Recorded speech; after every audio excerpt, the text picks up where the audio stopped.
Buenos días nuevamente, hermanos.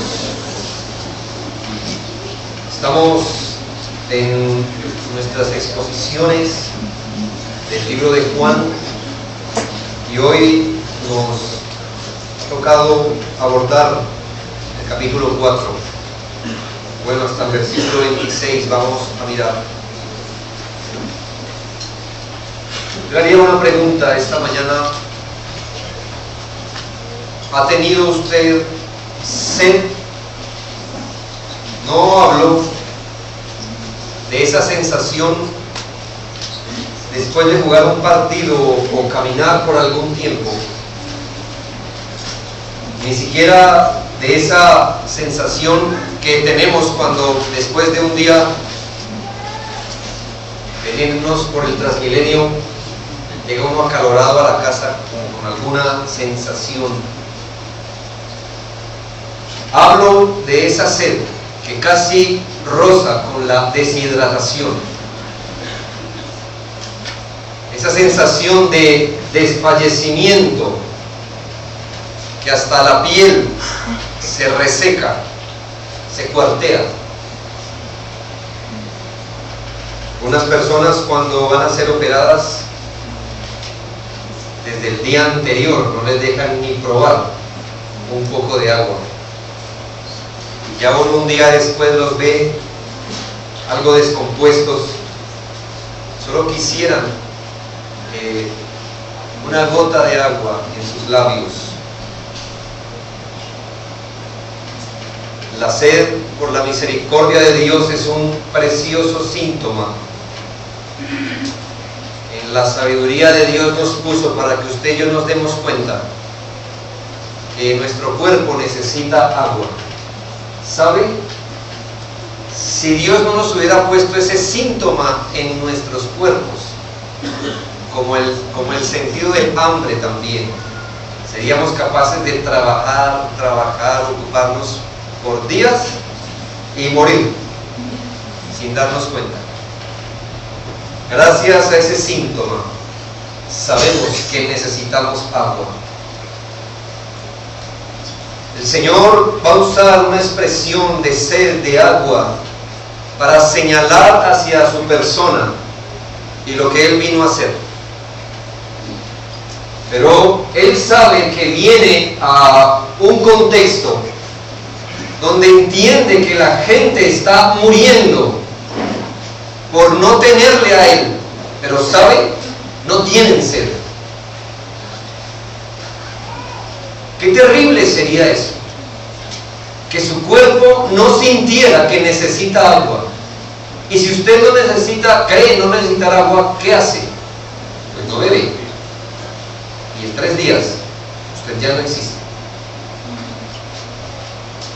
Qué terrible que el Señor Jesús venga a un contexto a ofrecer salvación. Él sabe que la gente requiere de Él mismo, de la salvación que Él ofrece, pero la gente no se da cuenta que necesitan del Señor. Y esto es lo que vamos a estudiar hoy. El relato de la samaritana es uno de esos grandes relatos de la Biblia.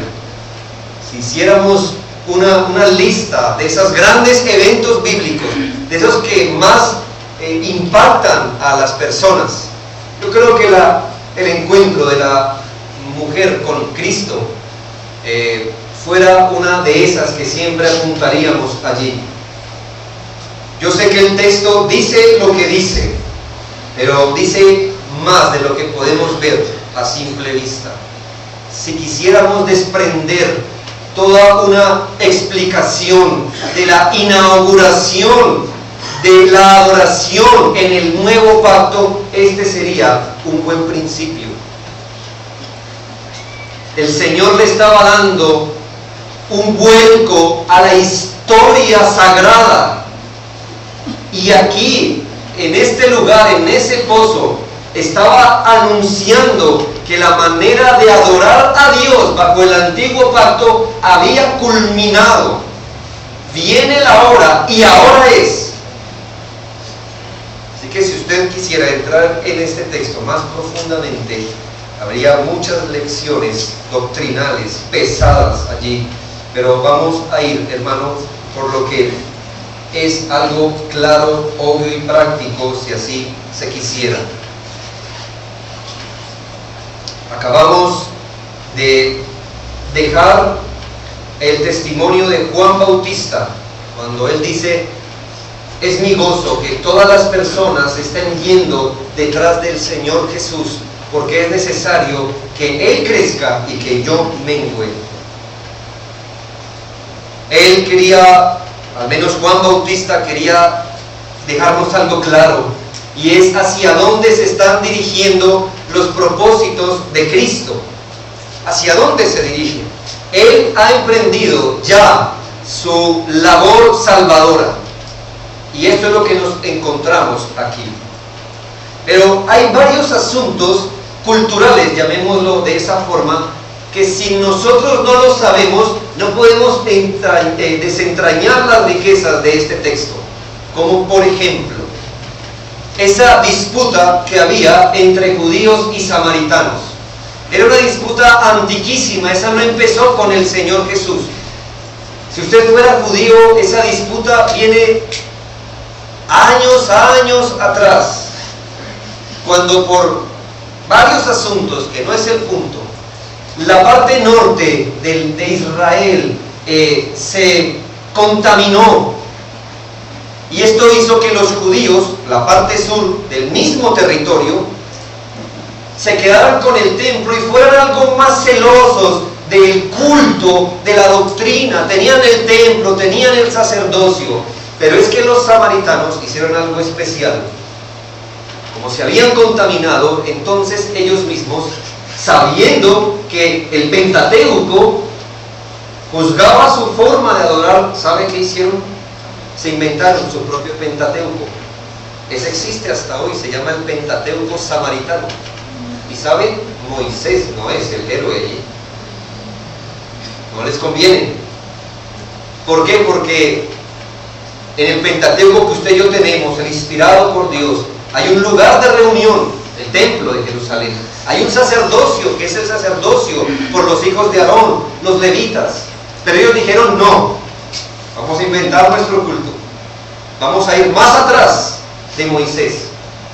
Jacob va a ser nuestro representante. Y ya no es en Jerusalén, es en el monte Gerizim. Así que ellos van a empezar a hacer una distinción, un propio culto. Esto es lo que se veía externamente, hermanos.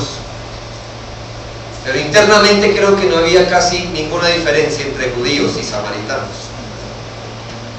Esto para decirle, hermano, que Jesús era un judío, Nicodemo era judío, y la mujer de nuestro relato es samaritana.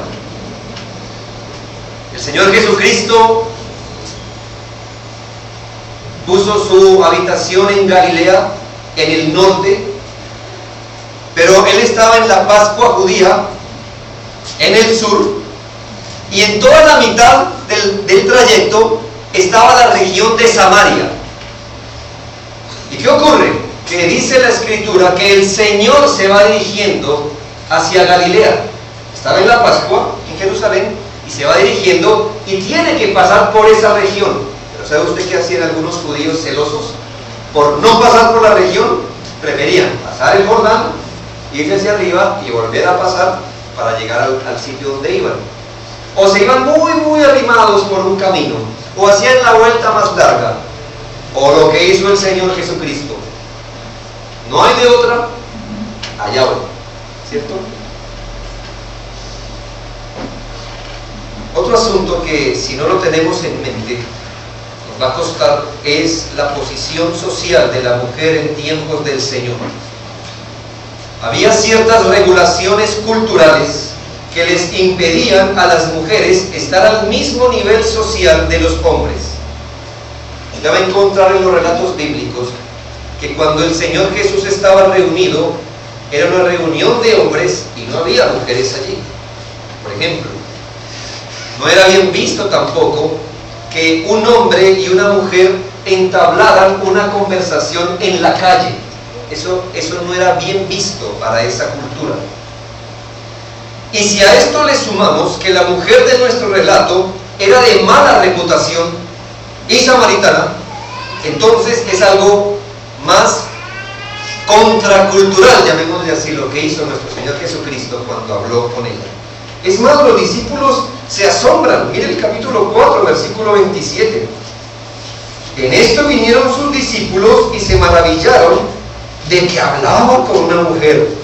Sin embargo, ninguno dijo, ¿qué preguntas o qué hablas con ella? ¿Por qué se iban a asombrar? Porque no era fácil ver eso. Hay otro episodio, hay varios episodios, pero hay uno donde una mujer está clamando atrás de los discípulos y el Señor va siguiendo y no se detiene. Ella dice, ten misericordia, tengo una hija que está endemoniada, y el Señor Jesucristo sigue derecho. ¿Y saben qué hacen los discípulos? No paran, dicen, Señor, despídala ya, despídala inmediatamente. Solo para ilustrar cómo era el asunto en tiempos del Señor. Tengo algo más de contexto, hermanos, permítame hacerlo, no se fatigue, pero si lo pongo al lado del pozo de Jacob, habremos avanzado bastante. Un par de relatos atrás, el Señor Jesucristo entabla una conversación con Nicodemo. Y aquí es necesario ver el contraste tan marcado que el apóstol Juan, que escribió el Evangelio inspirado por Dios, nos presenta. Está hablando en Juan 3 con un hombre y en Juan 4 con una mujer. Está hablando con un judío de pura cepa, ¿no? Y allí con una samaritana. Aquí estaba hablando con un líder encumbrado. No era cualquier judío, pertenecía a los directivos de la nación. Un líder judío, representante de la religión legítima. Y allí nos está hablando con una mujer del común, representando el común de la religión adulterada. Nicodemo era un hombre pulcro moralmente. La samaritana era una mujer de una reputación muy dudosa, manchada. Créanme, hermano, que son este tipo de encuentros los que solo hace el Evangelio. ¿Este encuentro usted cree que a nivel normal Nicodemo se hubiese reunido con la samaritana? Nunca. Pero se reúnen en Juan, hermanos, por la gracia de Dios. Pero hay dos cosas que los identificaron. Ambos se encuentran con el Señor Jesucristo y su encuentro es uno de los más emblemáticos en la Biblia. Lo segundo que los identifica es que ambos compartían el mismo grado de ignorancia con respecto al reino de Dios y al Evangelio. Allí, si usted mira la página anterior, Juan 3, mire el Señor lo que le dice a Nicodemo, versículo 10. Respondiendo Jesús y le dijo, ¿eres tú maestro de Israel y no sabes esto? De cierto te digo que lo que sabemos hablamos y lo que hemos visto testificamos y no recibís nuestro testimonio. ¿Qué le estaba diciendo el Señor Jesús a Nicodemo? Eres tan inteligente, pero en las cosas del reino de Dios y del Evangelio eres un completo ignorante, Nicodemo. ¿Qué le dice la samaritana en el capítulo 4, versículo 10? Respondiendo Jesús y le dijo, si conocieras el don de Dios y quién es el que te dice, dame de beber, tú le pedirías y él te daría agua viva. ¿Cómo es que puede ser esto, hermanos y amigos? Y es que la Biblia declara que no importa qué tipo de persona seas tú, qué tipo de educación has tenido, si es primaria o bachillerato o la universidad, no importa si has hecho maestría o doctorado, o si eres ignorante que apenas sabes leer y firmas con una X, no importa. Todo ser humano está totalmente ignorante al Evangelio y a los asuntos del reino de Dios.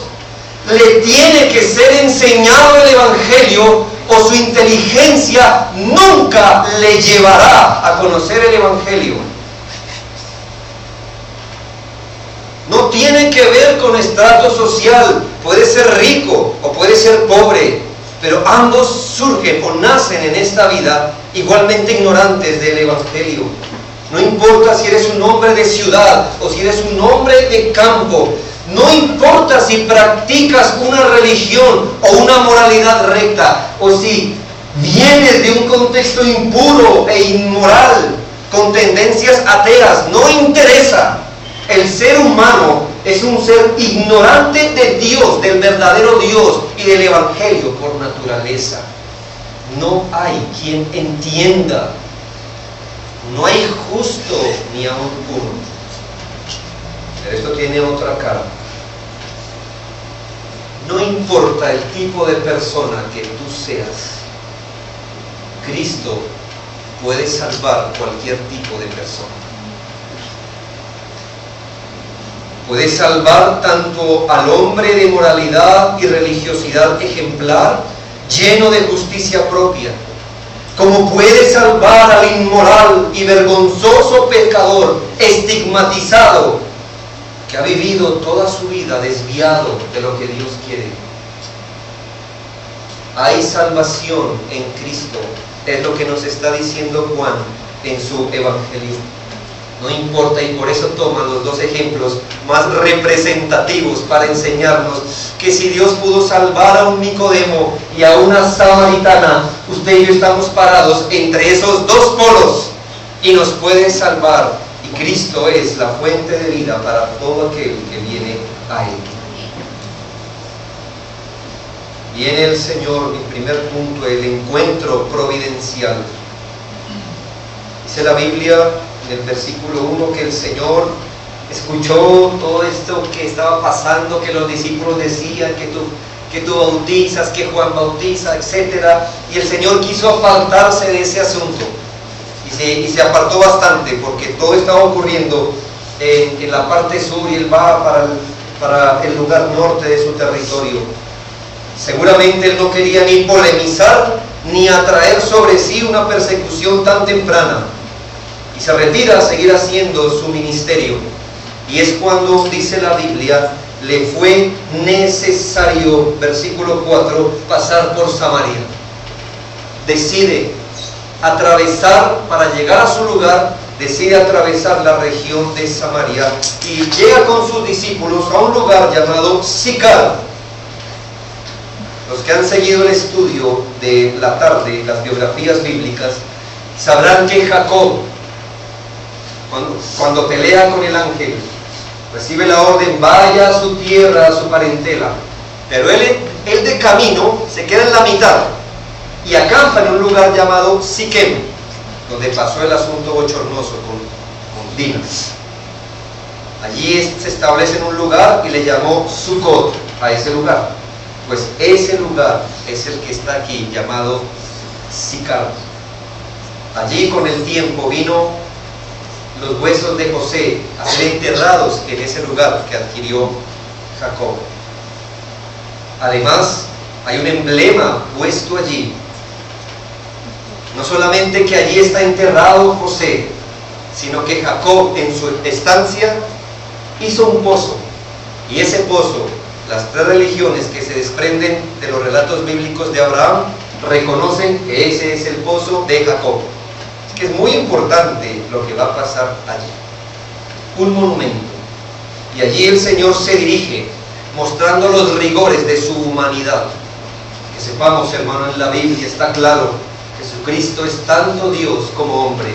No es mitad Dios, no es mitad hombre. El Señor es Dios completamente y completamente hombre. Y como hombre, hermanos, estaba mostrando los rigores de su humanidad. Podemos ver, hermano, que estaba sediento y estaba hambriento. Y se dirige a la mujer. Ya entendemos por qué ella le responde algo descortés al Señor Jesucristo, a su petición dame de beber. La mujer samaritana le dice en el versículo 9, ¿cómo tú siendo judío me pides a mí de beber, que soy mujer samaritana? Porque judíos y samaritanos no bebemos del mismo vaso, es lo que dice allí. Es una forma de decir, no compartimos. Pero hermanos, además de querer calmar su sed, el Señor nos está mostrando sus propósitos salvadores. Sabemos que Él está apremiado de seguro por la sed, pero el apremio más grande que nuestro Señor tiene es hacer la voluntad de Dios, salvar al pecador. Dice la Biblia que el Señor Jesucristo vino a buscar y salvar lo que se había perdido. Este texto, hermanos, nos habla que deliberadamente, pudiendo tomar por otro camino, el Señor enfrenta Samaria. Y lo hace, sabemos, claro, para calmar su sed, pero Él tenía en mente los propósitos salvíficos de Dios. La verdad, hermanos y amigos, es que uno finalmente no es el que busca a Dios. Dios lo busca a uno. Por eso uno está en la fe. Que mientras esta mujer estaba dirigiéndose a buscar el agua temporal, no sabía que el Señor la estaba esperando en el pozo para saciar su agua del alma. Qué interesante. No crea que la mujer samaritana se levantó ese día diciendo, voy a tomar mi cántaro, voy a ir al pozo porque tengo sed en el alma y allá está el Salvador. No, fue a buscar agua, pero el Señor la encontró con la salvación. ¿En qué piensa usted cuando hablamos así? Pablo se iba dirigiendo a Damasco. ¿A qué? A matar a creyentes. Y en el encuentro el Señor le salió a salvarlo. ¿Qué piensa usted de Zaqueo? Dice la Biblia claramente que él se subió a un árbol para mirar quién era Jesús. Él no tenía en sus planes su salvación, pero el Señor lo vio. Y allí, hermanos, lo salvó. ¿No pasa igual con nosotros, hermanos? ¿O quién de ustedes cuando nació tenía el espíritu de San Francisco de Asís en el alma? Abnegado, desprendido, vuelto a Dios. ¿Alguno? No, mis hermanos, todos egoístas, todos en nuestros caminos. De seguro, para la mayoría de nosotros, se nos tuvo que predicar una y otra vez el Evangelio, porque a la primera no nos entró. Dios busca, Dios salva, es el mensaje. Hermanos, deberíamos ver lo que Cristo veía, por amor al Señor y a miles de personas como esta samaritana. Los lugares donde tememos poner nuestros pies, muchas veces son los lugares donde Dios tiene planes salvíficos. Usted y yo esquivamos los lugares donde Dios nos pone. Y a veces, hermano, Dios nos pasa hablando alegóricamente, por Samaria, nos hace pasar por Samaria, sea una situación, un lugar, una circunstancia, y nosotros esquivamos Samaria, pero los lugares donde usted y yo no tenemos planeado las cosas, Dios tal vez los ha elegido para salvar a su pueblo que está allí. Gracias a Dios, Cristo no razonaba culturalmente. Él razonaba de acuerdo a la voluntad de Dios para Él. Debemos cuidar, hermanos, nuestra profesión, nuestra misión evangelística, que nos hemos vuelto a veces, hermano, tan pulcros, que embadurnar nuestras manos con samaritanos pecadores es algo que ya hemos superado, gracias a Dios. Gracias a Dios.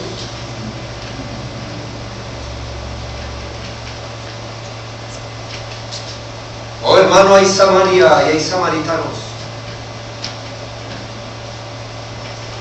Y yo entiendo que hemos elaborado barreras para no permitir influencia sobre nosotros, lo cual es válido. Pero, hermanos, Dios tiene planes salvíficos.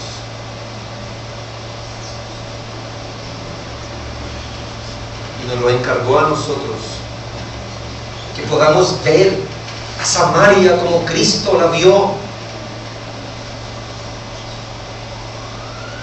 Atravesar una estructura cultural para ir a hablar a una persona.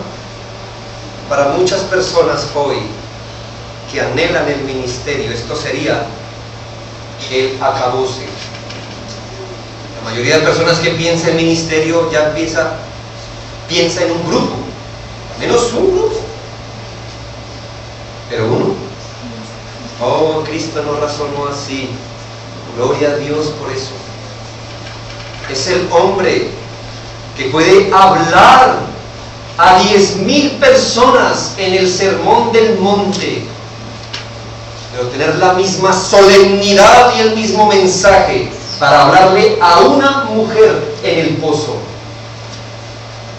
Eso es fidelidad, eso es celo por la voluntad de Dios, es tener los ojos donde Dios los pone.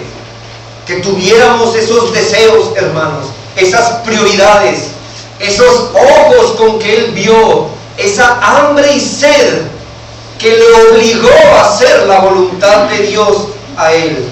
Mire sus propias palabras, allí en Juan 4, versículo 32 al 35. 31 hablemos. Entre tanto, los discípulos le rogaban diciendo: Rabí, come. Él les dijo: yo tengo una comida que comer que vosotros no sabéis. Entonces los discípulos decían unos a otros: ¿le habrá traído alguien de comer? Jesús le dijo: mi comida es que haga la voluntad del que me envió y que acabe su obra. ¿No decís vosotros: aún faltan 4 meses para que llegue la siega? He aquí os digo: alzad vuestros ojos y mirad los campos, porque ya están listos para la siega. Señor nos conceda esos ojos. El segundo punto tiene que ver con la conversación emblemática. Una conversación que se ha convertido en un emblema para nosotros, y esa conversación la tracé desde el versículo 10 al 19.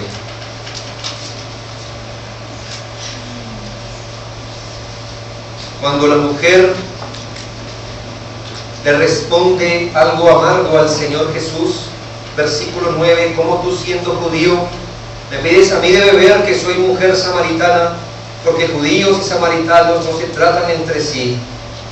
Respondió Jesús y le dijo: si conocieras el don de Dios y quién es el que te dice dame de beber, tú le pedirías y Él te daría agua viva.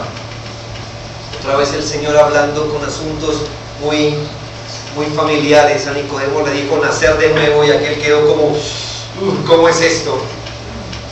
Pues a ella le dice: si en verdad tú supieras dónde estás de pie ahora, si supieras que hace unos años atrás, 30 años atrás, los ángeles de Dios se postran ante mis pies. Si tuvieras ojos en el alma para ver quién es el que te pidió de beber, tú te voltearías diciendo: no, yo soy quien necesito agua.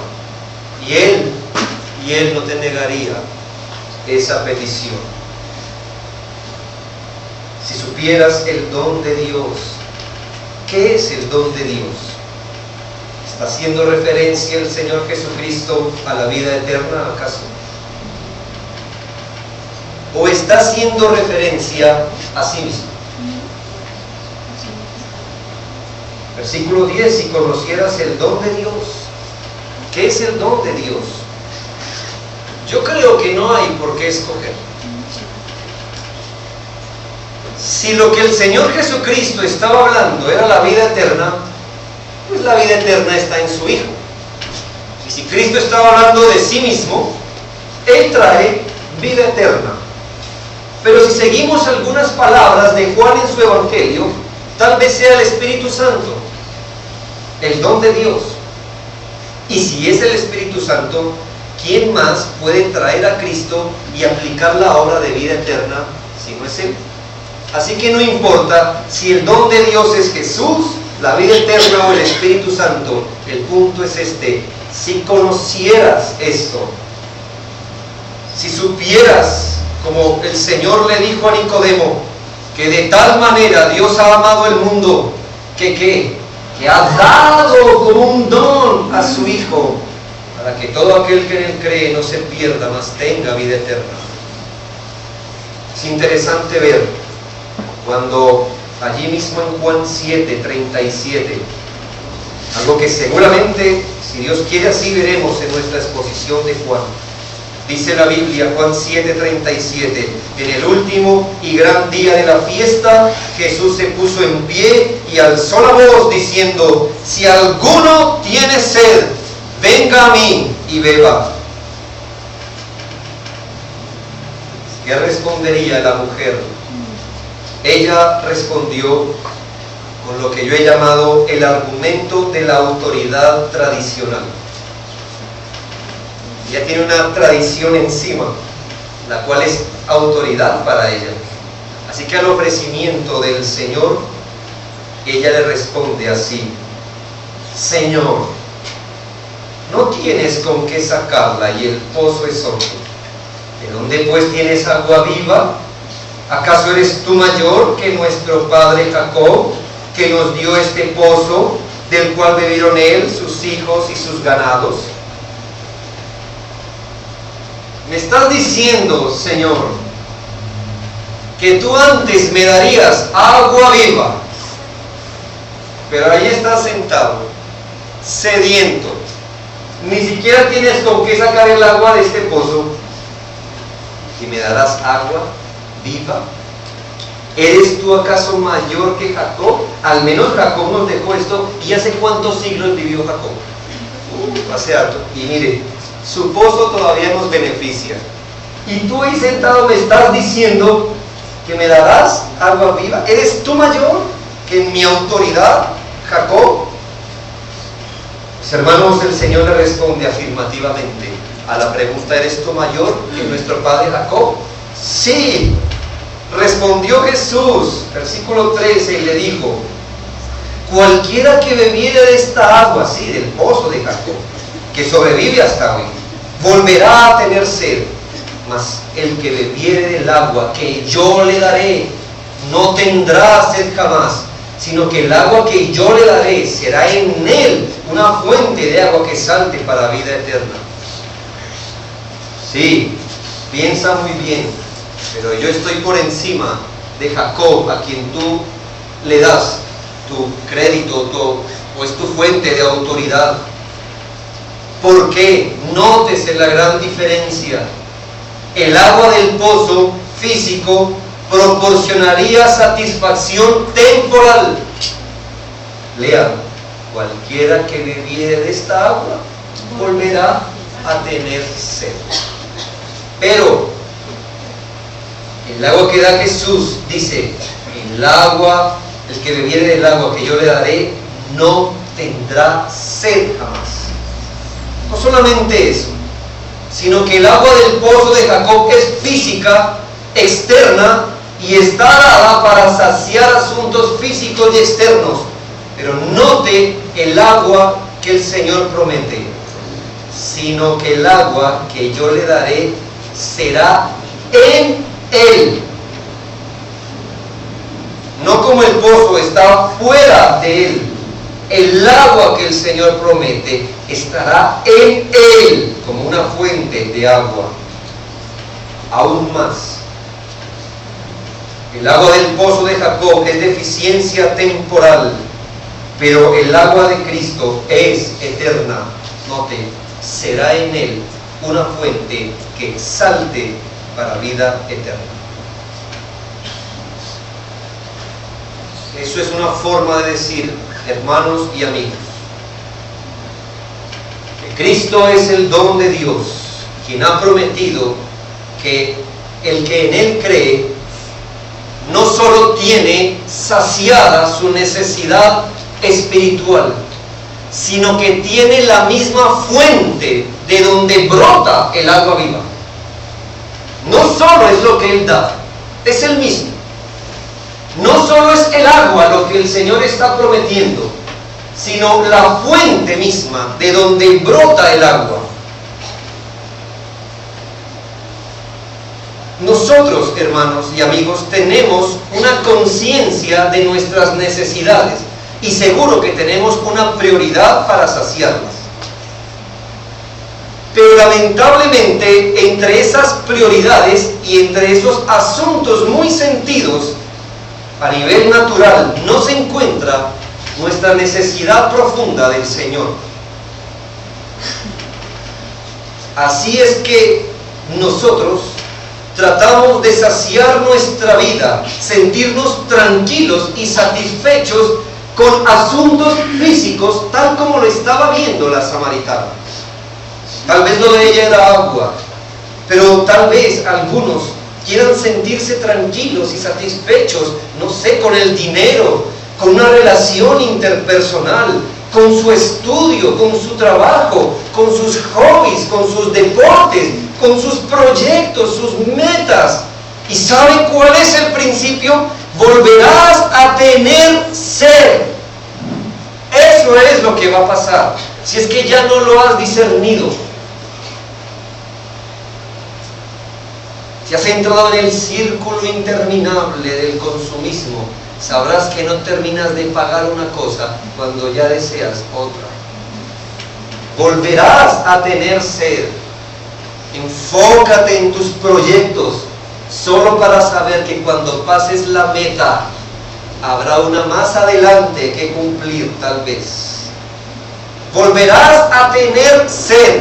No importa cuál es tu pozo y de dónde saques agua, te llenará, sí, temporalmente, y volverás a tener sed. Y este círculo es tan riesgoso que la mayoría de personas que no lo disciernen, hasta inmorales se vuelven. ¿No es así? Es así. ¿Por qué? Porque el agua de tu pozo es temporal. Y solamente, escucha bien y recuérdalo, solamente Cristo es la persona apropiada para saciar la necesidad real del alma.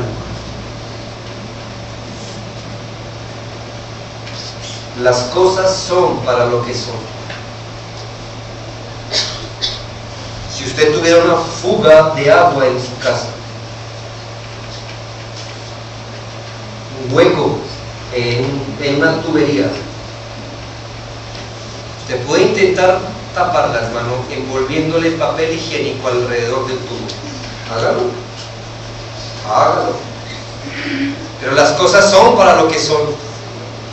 Y eso no está dado para eso. Y usted pensará que en su vida cualquier cosa puede encajar perfectamente, pero el Señor le está diciendo a la samaritana: serás saciada para no tener sed jamás, como yo te dé esta agua. Le responde la mujer. La mujer le dijo: Señor, dame esa agua para que no tenga yo sed, ni venga aquí a sacarla. Es muy probable, me adjunto a los estudiosos bíblicos que afirman que la mujer estaba haciendo algo sarcástica aquí, en este punto. Hermanos, ella sabe que el Señor le está hablando de agua eterna, de agua viva. Ella lo sabe, el Señor fue claro: yo te daría agua viva. Y se lo repite nuevamente, diciéndole: yo les daré agua que salte para vida eterna. Así que ni que ella fuera, hermano, algo irracional. Ella todavía estaba pensando en el pozo. No. Yo sé que ella estaba, ya entró en situación.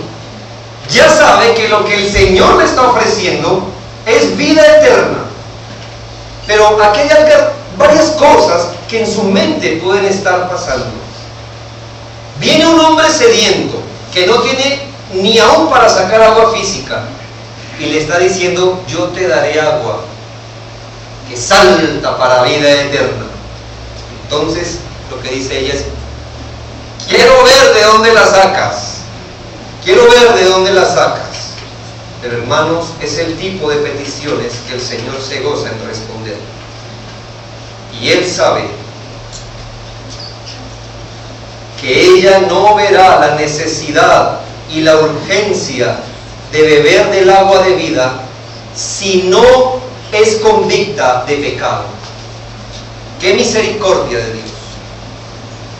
Él sabe que ella no va a dejar de resistir el ofrecimiento si Dios no le hace ver que ella necesita esa agua. ¿Y cómo es la pedagogía del Señor? Muy bien. ¿No crees que puedo sacar agua y darte? Llama a tu marido. Y hasta el momento, la samaritana, que había dado grandes palabras aquí y allá, usa 3 para despachar al Señor rápido. No tengo marido. ¿Dónde puso el dedo el Señor? Donde duele, ¿no? Donde duele. Tocó donde duele. Bien has dicho, le dice el Señor. Y el Señor fue más intencional. Esto tal vez no se ve en nuestra traducción. La respuesta del Señor fue: bien has dicho, marido no tengo. Bien has dicho. ¿Por qué? Porque has tenido 5 maridos.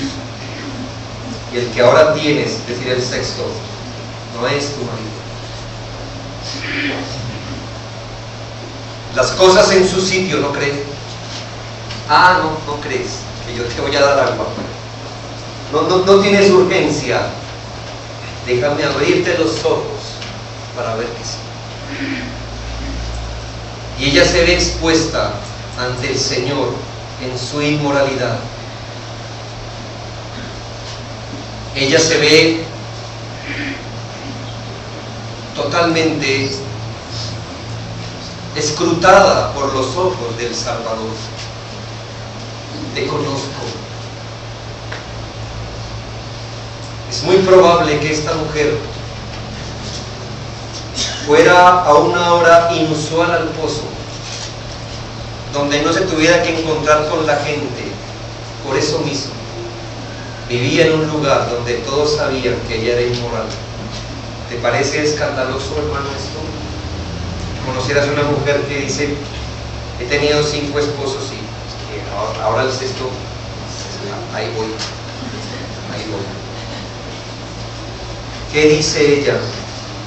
Señor, me parece que tú eres profeta, a lo que nosotros añadimos, y más que un profeta tienes al frente, más que un profeta. Quiero terminar aquí. Dios tiene que citar los muros de la autojusticia para que podamos recibir del agua que Él da. En el caso de Nicodemo, el Señor le arrinconó y le hizo ver, pero amorosamente le hizo ver su condición de pecador. Independientemente de su moralidad, era pecador. Su corazón no había sido renovado y por eso necesitaba el Evangelio. Y lo mismo hace con la samaritana. Y sé, de antemano sé, que es una de las cosas que a veces no compaginamos que el Evangelio haga. Para muchas personas, ojalá el mensaje del Evangelio empezara con algo más amable. Ojalá empezáramos la conversación evangelística hablando, no sé, del amor de Dios, de los pajarillos, no sé qué cosas. Pero el Evangelio, por regla y por principio, tiene que hacerle ver a la gente el grado de necesidad en el que está, para que la persona pueda decir, entonces, dame de esa agua. Y yo sé que es incómodo que se nos siente por 40 minutos a decirnos, eres pecador. Y se nos digan las muchas maneras de serlo. Pero a menos que el Evangelio saque a la luz y evidencie los pecados más negros, como los pecados más respetables con los que vivimos, a menos que eso ocurra, ¿cómo acudiríamos a un Salvador? ¿A qué Salvador vendrás si no te ves perdido? ¿A qué médico irás si no te ves enfermo? ¿Por qué acudirías a la fuente de agua viva si no te ves con sed? Es la pregunta. Oh, hermanos, esta mujer se encontró con el Señor el día de su salvación. Y este texto nos muestra que hay esperanza para todos. ¿Tienes una vida inmoral atrás tuyo?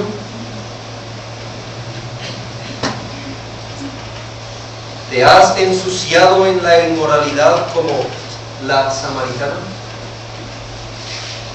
¿Sientes vergüenza del tipo de hombre o mujer al que te has convertido?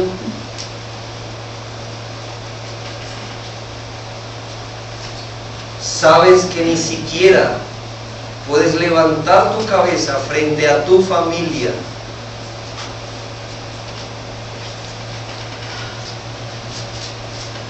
Pues el Señor a una persona así le dijo,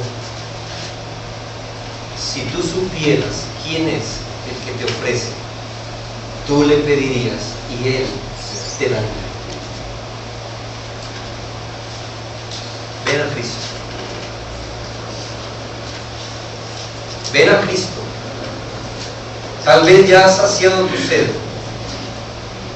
pero bienaventurado, hablo de los hijos de Dios, los que siguen teniendo hambre y sed de justicia.